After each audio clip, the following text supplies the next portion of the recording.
Capítulo 7. Bajo la piel de los monstruos, el silencio que quema. Día 21 desde la caída. El amanecer no llegó como una promesa.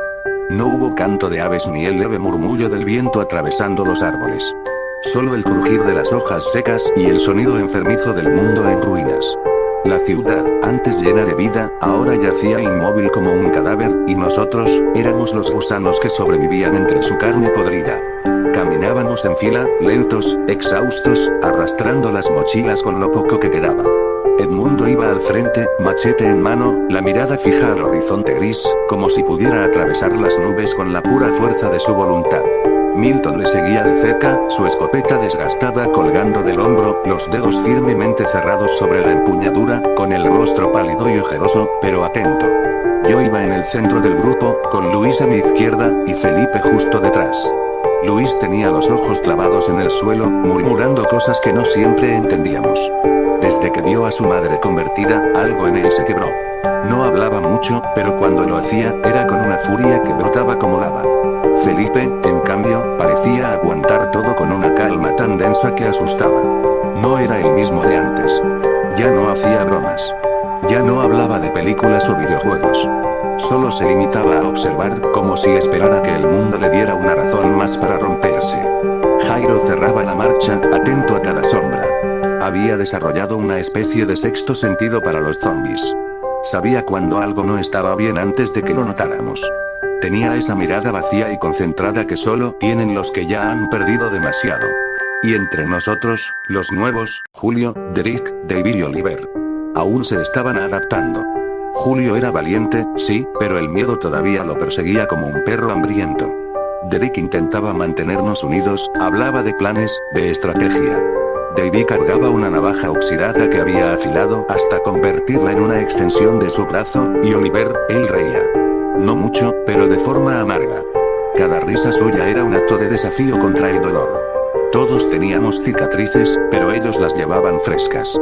Habíamos pasado la noche en lo que quedaba de una tienda de electrodomésticos. Las paredes cubiertas de hollín, y los cadáveres pudriéndose en la bodega trasera. Uno de ellos llevaba uniforme escolar. No dijimos nada. A estas alturas, todos habíamos visto a demasiados como él.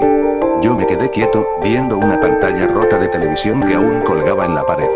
Me vi reflejado en ella. La cara sucia, la barba crecida, los ojos rojos de insomnio. Ya no era el mismo. Ninguno lo era. Milton tosió y escupió sangre. Nadie dijo nada. Tal vez era solo el polvo, o tal vez no. No lo sabíamos y no preguntábamos. El silencio era nuestra única tregua. Tenemos que movernos, dijo Edmundo con voz baja pero firme. Esta zona huele a muerte. Toda la ciudad huele a muerte, murmuró Luis sin levantar la cabeza.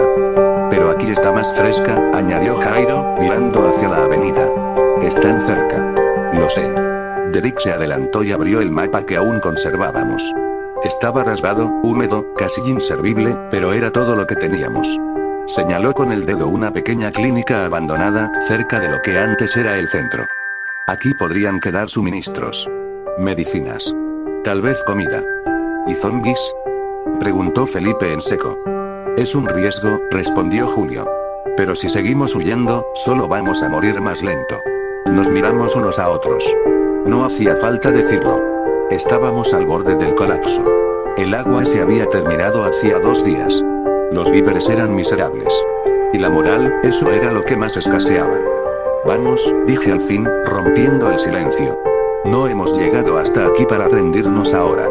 Fuimos en silencio, atravesando callejones donde los cuerpos colgaban de cables eléctricos, donde los perros comían carne humana como si fuera cualquier otra cosa. El mundo no solo había muerto. Se había deformado. Se había retorcido en algo que ni el infierno podía haber previsto. Al llegar a la clínica, todo era demasiado tranquilo. Las puertas estaban entreabiertas. Las luces parpadeaban débilmente. Un generador todavía respiraba energía. No me gusta esto, susurró Davy. Nada de esto nos gusta, replicó Jairo. Pero seguimos vivos. Y eso es lo que cuenta. Entramos. Los pasillos eran estrechos, y el olor era denso, una mezcla de cloro, sangre y putrefacción. Caminábamos en formación cerrada. Cada crujido, cada sombra, nos ponía al límite. La paranoia nos mordía más que los zombies. Esto no es normal, dijo Milton de pronto. Deberíamos haber encontrado alguno ya. ¿O ya nos encontraron ellos?, respondió Luis, con un temblor en la voz. Entonces ocurrió. Un sonido seco. Barras contra metal. Algo se movió sobre el techo. Un susurro, como un zumbido, y después, gritos. Desde los ductos de ventilación cayeron criaturas deformes, no zombies comunes. Eran rápidos, ágiles, sus huesos visibles bajo la piel desgarrada. Sus ojos brillaban con una rabia instintiva, y sus bocas estaban cosidas con grapas, como si alguien hubiera intentado callarlos a la fuerza. Son infectados mutados. Gritó Derek. El caos fue inmediato. Felipe disparó sin pensar, la escopeta rugió y destrozó una de las cosas. Jairo le rajó la garganta a otra con su cuchillo. Julio cayó al suelo, rodó y apuñaló a una que se le abalanzaba. Oliver cubrió a Luis mientras Edmundo los arrastraba fuera de la sala. Yo agarré mi machete, y lo enterré en el cráneo de una que se me vino encima. Sangre negra me salpicó la cara. Sentí el calor, y la rabia. Era una batalla sin lógica, pura brutalidad. Pura rabia. Cuando por fin terminó, estábamos empapados en sangre. 2 de los monstruos habían sobrevivido, arrastrándose. Derek los remató sin pestañear. Todos estábamos heridos. Uno de ellos me había mordido el brazo, pero no rompió la piel. Por ahora. La clínica estaba vacía, no había medicinas. No había agua. Solo muerte. Nos sentamos en el suelo, jadeando, algunos con lágrimas en los ojos. Felipe se levantó y pateó una camilla con furia. Julio se cubrió la cara. Oliver fumaba un cigarro sucio, como si eso pudiera traerle calma.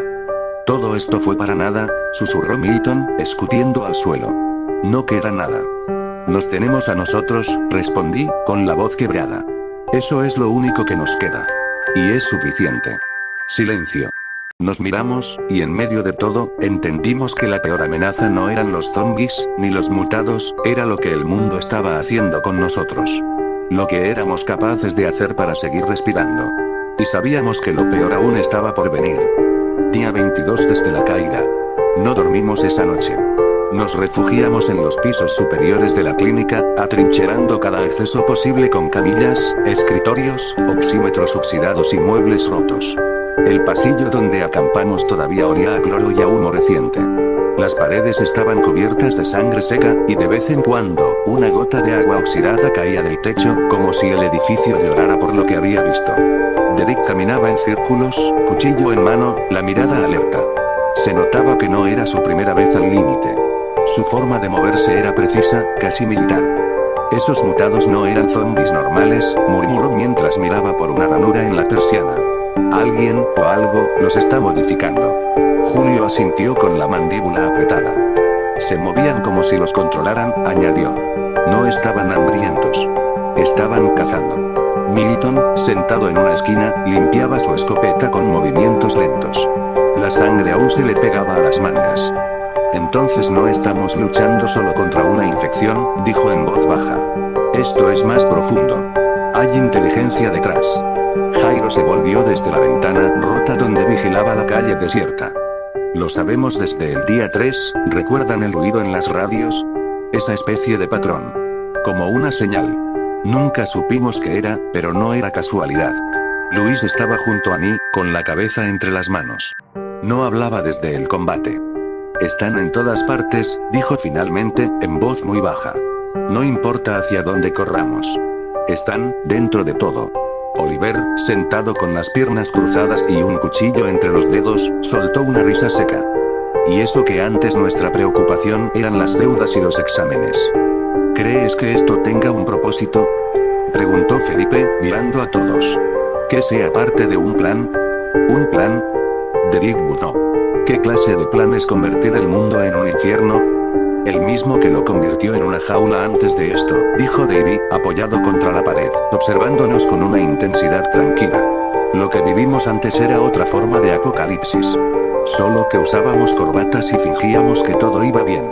Nos quedamos en silencio.